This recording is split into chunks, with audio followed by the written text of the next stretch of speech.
A Northampton dad is heading to prison after a jury found him guilty of trying to murder his daughter. Good evening, I'm Beth Ward. Chris is off tonight. Western Mass News reporter Caroline Powers was inside the courtroom for his sentencing this morning. She joins us now with the very latest. Caroline. Beth, court documents say in 2015, when Christopher Conley's daughter was 7, he poisoned her in an effort to kill her.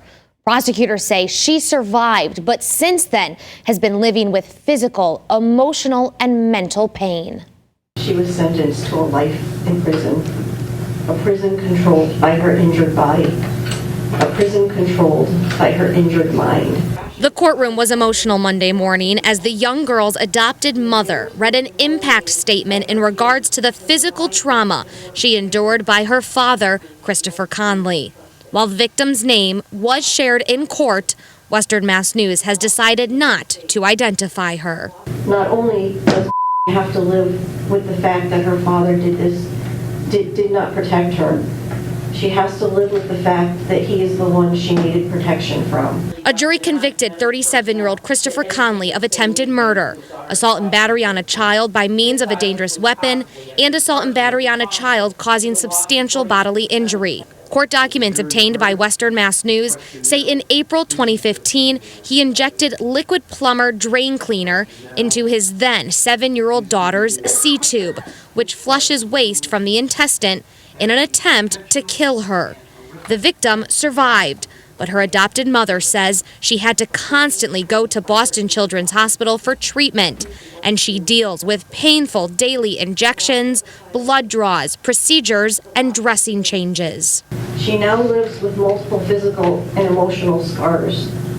She will live with these scars for the rest of her life. She also told the court how the victim sees a trauma therapist weekly to help cope with losses. The loss of the family she once knew and trusted. The loss of a childhood. The loss of feeling safe. The loss of trust. The loss of freedom.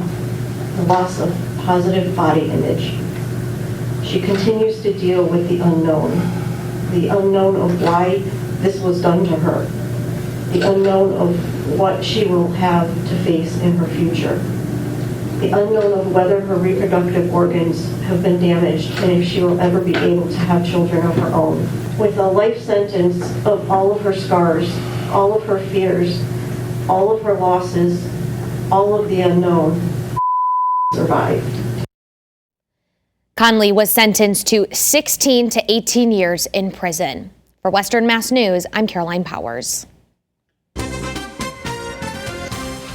Chilly start to the day today. Temperatures rose very nicely under a lot of sunshine back into the low 60s in Westfield and Springfield, upper 50s for Orange. We had this nice dry air mass in place, so we're able to very efficiently heat up, and we're staying on the mild side over the next at least day or two before we do start to see some changes towards the end of the week. We do have the clouds that have built on in. This is the first sign that things are going to be changing into tomorrow. You see some of those clouds. Beautiful sunset, in fact.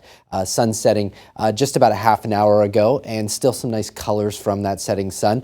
Futurecast suggests the clouds will be in place for tomorrow morning as the kids head off to the bus stop.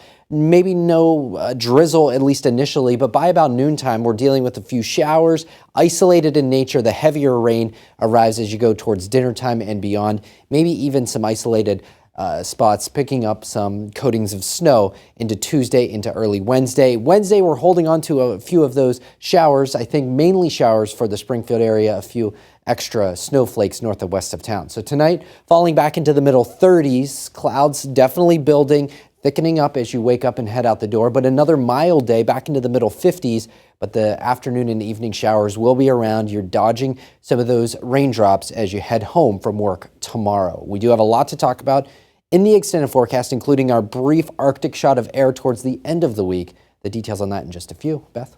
All right, Jacob, thank you. A local landmark in Holyoke is destroyed in a fire on Mount Tom. Firefighters battled the blaze at the former ski lodge Sunday night. Though Mount Tom's Lodge operation had been closed for decades, longtime skiers say they are devastated to see the building go up in flames. Western Mass News reporter Audrey Russo joins us now live with more. Audrey?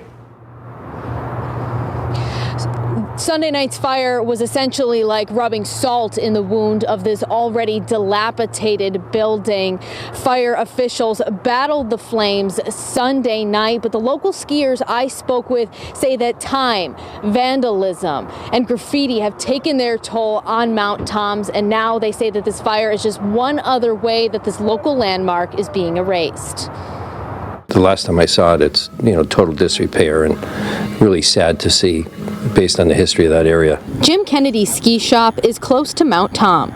He says that while some ambitious skiers still tackle the trails, the lodge was shut down in the late 90s after 3 decades of operation.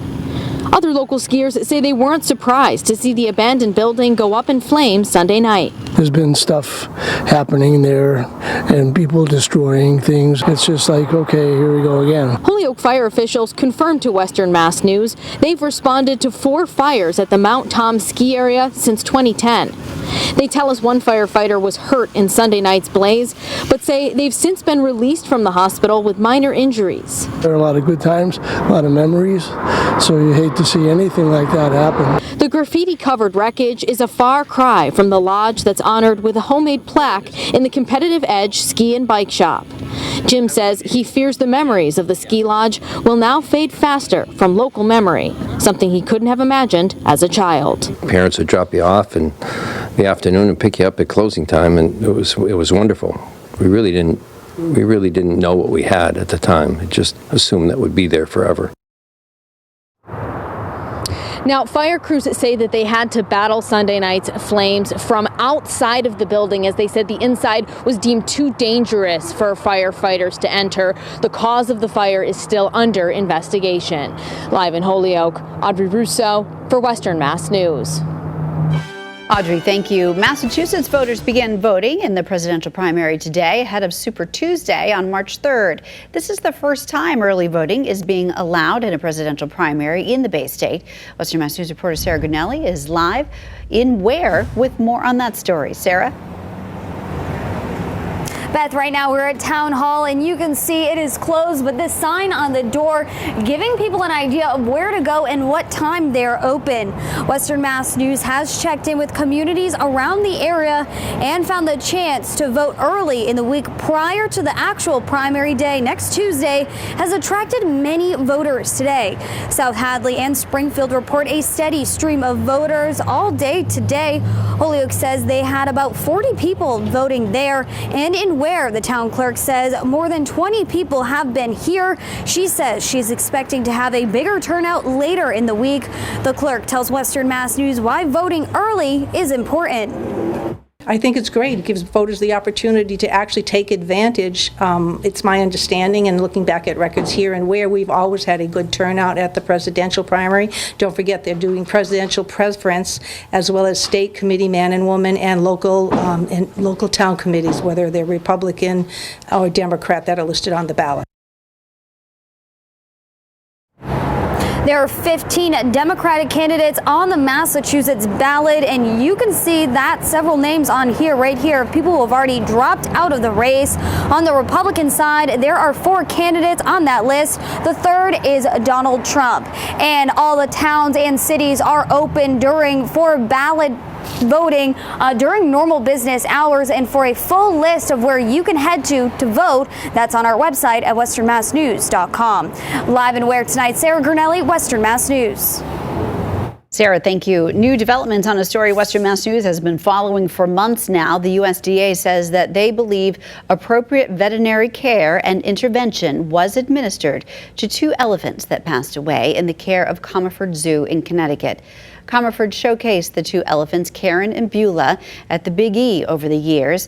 The USDA tells Western Mass News that Karen died due to a kidney disease, while Beulah, who passed away at the Big E last year, died due to a uterine infection.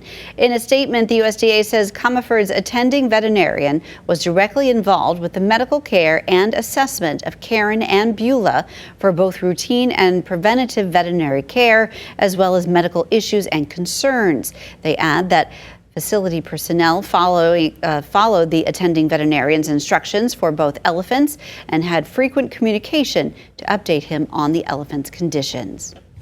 Another follow-up on a story Western Mass News brought you last week on illegal dirt bikes and bicycle riding on Springfield streets. Springfield Police continues its crackdown, confiscating a number of dirt bikes and ATVs over the weekend. On Sunday, police say they stopped a pickup truck on Plainfield Street because its load in the back was not secured properly. They confiscated 6 off-highway vehicles. This followed Saturday afternoon's confiscation of 3 bicycles after police say a group was seen riding in and out of traffic on Main Street.